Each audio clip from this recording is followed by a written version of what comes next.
Okay, so first up we have Dr. Kennedy Kipkoech, who will come and present on estimating the potential impact of integrating the provision of HIV pre-exposure prophylaxis through harm reduction interventions for people who inject drugs.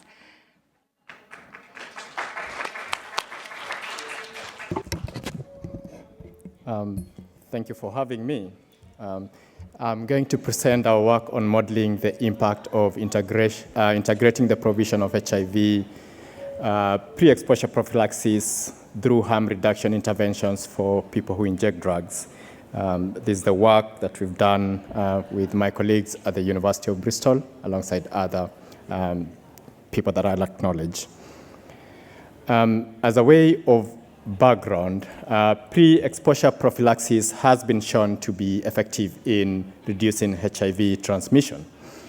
But then the efficacy varies with different population groups, high among women, a little bit lower in other population groups. The WHO, as well as UNAIDS, has recommended PrEP as a combination prevention for different populations.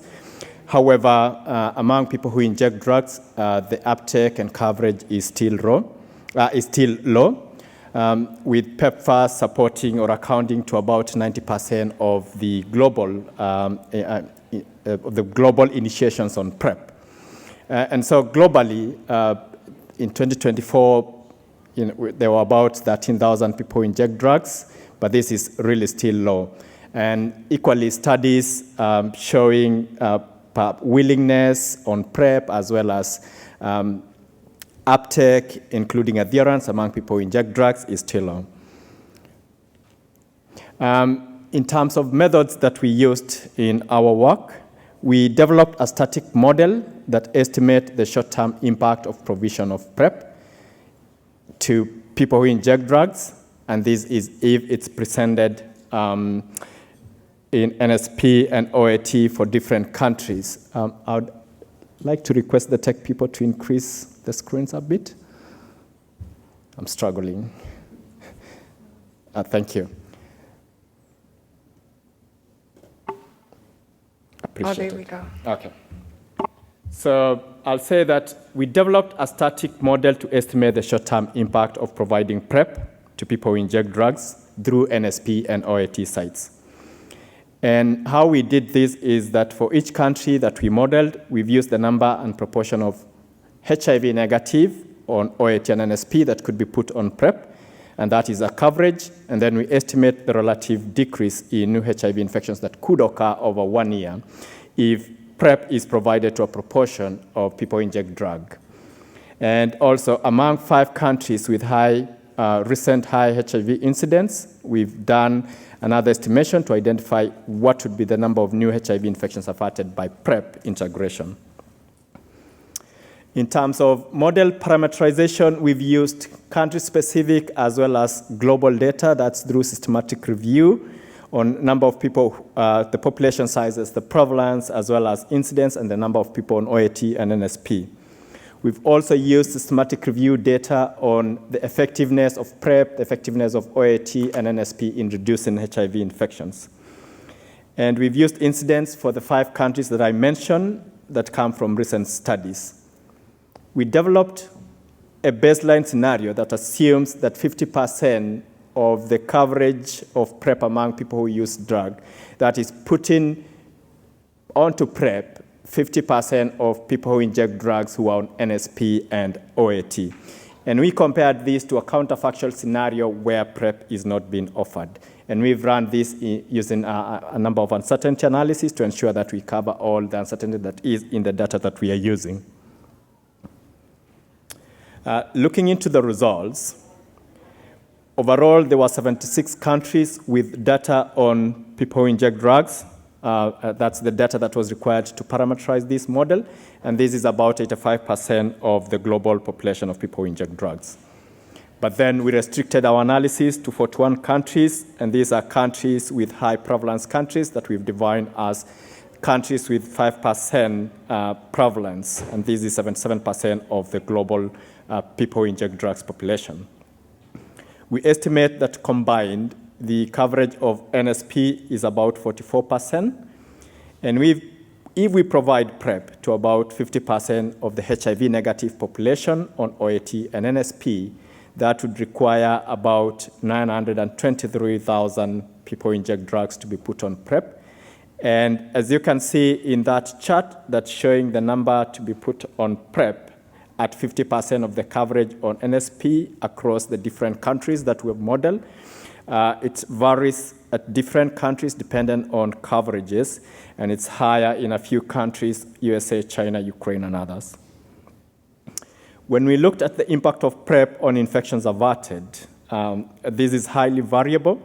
The median across the different ranges is about 0.1 to about a third.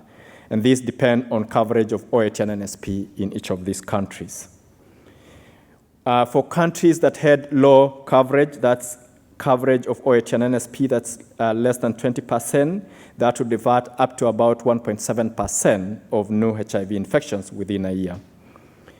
When we looked at countries that had moderate coverage, about 20 to 50%, that could lead to averting about up to 58% of new HIV infections within a year.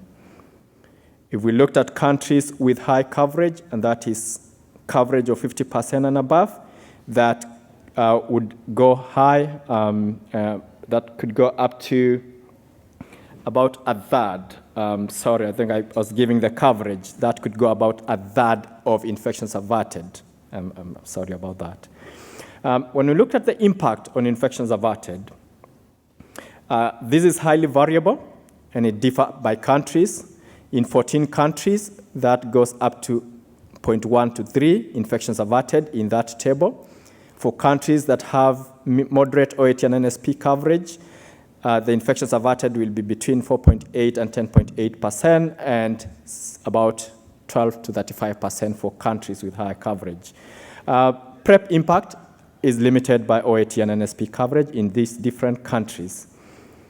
We also tried to see what would be the benefits of scaling up OAT and NSP in these countries. And so if we scaled up NSP OAT to about 25% of the median, if we scale up OAT and NSP to about 25%, and if we scale it up by 50%, what would that impact be? Again, we saw that that would increase from a median of 8.6 if we only provide PrEP to countries that, if we only provide PrEP to 50% in all the countries. If you scale OAT and NSP to 25%, that will increase to 9.1. If you scale NSP and OAT to 50%, that will increase to about 11.2%. We looked at countries with high incidence, and these are countries: Pakistan, Russia, India, South Africa, Myanmar. These demonstrate that even in countries with high incidence, rolling out PrEP could be beneficial. And this has an impact in terms of infections averted. That's the last column, applying the incidence. And you can see that in these countries, the incidence could be so high. Like in South Africa, for instance, it's an incidence of 12.3 per 100 person years. And this shows that it demonstrates that PrEP can achieve impact in high incidence countries. We have in countries like South Africa, as an example, it can avert about 220 to about 380 new HIV infections.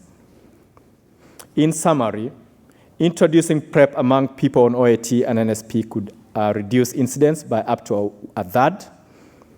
This needs high coverage of OAT and NSP to have a larger impact. And so there is need to scale up OAT and NSP with PrEP in order for PrEP to achieve higher coverage. In countries with high incidence, as the 5 countries that I stated, the impact could even be more high, because we've seen in these countries that even with high incidence, high coverage of OAT and NSP, the incidence is still high. So those are our conclusions, that unfortunately scale up of PrEP among people who inject drugs is hindered by lack of data on efficacy, retention, and adherence. So there's urgent need for better data showing retention and adherence. I wish to acknowledge my colleagues at the University of Bristol and other colleagues that we've collaborated in this. I thank you.